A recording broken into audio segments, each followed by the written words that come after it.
আসসালামু আলাইকুম good people. তো আজকে আপনাদের নিয়ে আসলাম বাংলাদেশের মধ্যে সবচেয়ে সুন্দর মসজিদ দেখাতে। জাস্ট খালি আপনারা চোখ দিয়ে দেখবেন আর কতটা সুন্দর সেটা খালি উপভোগ করুন। আমাদের বাংলাদেশের মসজিদগুলো আসলে খুব সুন্দর।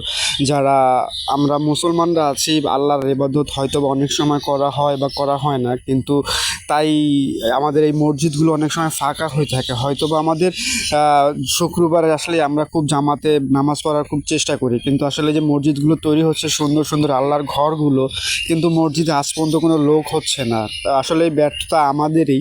কিন্তু আমাদের প্রতিটা মানুষের উচিত যে হচ্ছে গিয়ে আল্লাহর ইবাদত করা। এরকম সুন্দর মসজিদ দেখুন, জাস্ট খালি এমেজিং কতটা সুন্দর। আর এই মুহূর্তে ঢোকার মুহূর্তে যখন লাস্ট মোমেন্টে ঢুকলাম, এই লোকটাকে দেখলাম যে কবরের সাথে বসে কোরআন শরীফ পাঠ করছে। দেখে এতটা ভালো লেগেছে, চোখে পানি ধরে রাখতে পারিনি। আসলে আমার কাছে ব্যক্তিগতভাবে আমি খুব একদম পুরো মনঃলিম্ব হয়ে গিয়েছি যে আসলে এরকম পরিস্থিতি বা এরকম মানুষ হতে পারে যে একদম কবরের পাশে এরকম কোরআন শরীফ পাঠ করছে। আসলে এরকম পরিস্থিতি দেখে আসলে সৌভাগ্য বা ভাগ্যের বিষয়। জাস্ট খালি ইমেজিং করুন আর দেখুন। Thank you.